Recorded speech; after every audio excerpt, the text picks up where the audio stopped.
मोदी जी एक अच्छे मार्केटर हैं।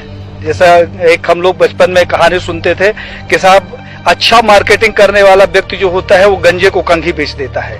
तो मोदी जी ने इस कहावत को चरितार्थ किया है। उन्होंने एक गंजा साथ में रखा है और कंघी अपने हाथ में रखी है। उसके सर पे कंघी फेरते हैं और पूरे भारत को बता देते हैं, देखा अमित शाह की कितनी बढ़िया पार्टी पड़ी हुई है। इन दोनों ने हिंदुत्व को लेकर अभी धारा 370 का मैटर हुआ। साहब धारा 370 के मैटर में सबसे ज्यादा अगर किसी ने तारीफ की तो हिंदू महासभा ने की।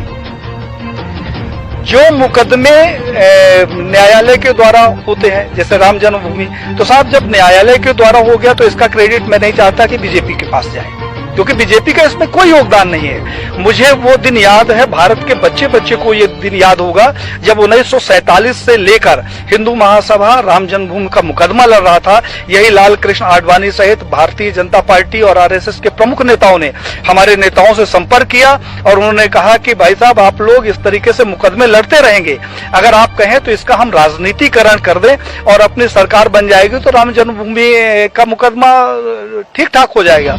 और साहब हम लोग साइलेंट हो गए, अपनी छाती में इनको बैठाकर पूरे भारत में रथ यात्रा निकाली और उस रथ यात्रा से इकट्ठा हुए 1400 करोड़ रुपए ये लोग डकार गए, जिसका आज हिसाब नहीं है। तो 1400 करोड़ रुपया ये खा गए। हिंदुत्व के नाम पर जो भी प्रखर नेता आगे आता है, कहने के लिए थोड़ा सा बुरी बात है लेकिन कहना जरूरी है, अशोक सिंघल जी को मैंने पत्र लिखा। हमने कहा 1400 करोड़ रुपया जो राम जन्मभूमि का इकट्ठा हुआ कहाँ गया। अशोक सिंघल जी से हमारा बड़ा आत्मिक लगाव था। उन्होंने उसका जवाब दिया और मुझे फोन किया कि पांडे साहब मैं अयोध्या जा रहा हूं, आप आ जाओ, आपसे कुछ बात करना है। मैं जब अयोध्या गया तो एक गले में वो पीला टॉवल रखते थे, उन्होंने जो शिला रखी हुई थी उसकी धूल झाड़नी शुरू कर दी। हमने कहा कि ये क्या कर रहे हो। बोला पांडे जी मेरा अंतिम सपना है कि किसी तरीके से मेरे जिंदा रहते ये मंदिर का निर्माण हो जाए। साहब उन्होंने हमारी उनकी काफी गंभीर चर्चा हुई। उन्होंने कहा पांडे जी अभी नहीं तो कभी नहीं। तो हमने कहा क्या करोगे, आप लड़ तो सकते नहीं। बोले कि अब मोदी है और लड़ूंगा भी और विरोध भी करूंगा। और साहब अशोक सिंघल जी एक स्वस्थ व्यक्ति जिसके साथ हमने 2 दिन बिताया, वो दिल्ली जाता है और अचानक उसकी मौत हो जाती है। प्रवीण भाई तोगड़िया जिसके पास जेट कैटेगरी की सुरक्षा हो, जो पेशाब करने बाथरूम में जाता है तो पहले बाथरूम चेक होता है और वो रोड के किनारे लावारिस पड़ा मिले, उसकी सिक्योरिटी का पता नहीं और उसका पता नहीं।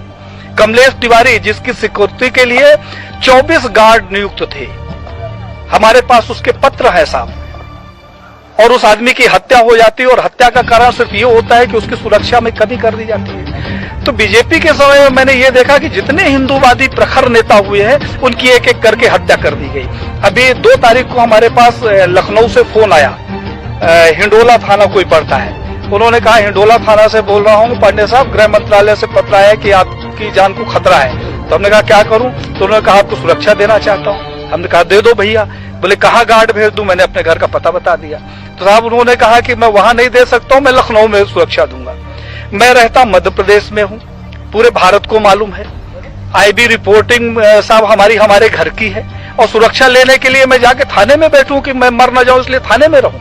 इस तरीके का जो इनका दोहरा चरित्र है वो अब हिंदुत्व के लिए हमें लगा कि एक खतरे के रूप में सामने आ रहा है। उस खतरे से इस देश को बचाने के लिए हम लोगों ने एक मुहिम चलाई है जिसमें साधु संतों सहित देश के युवाओं का भरपूर सहयोग मिल रहा है और ये अभियान अब रुकने वाला नहीं है।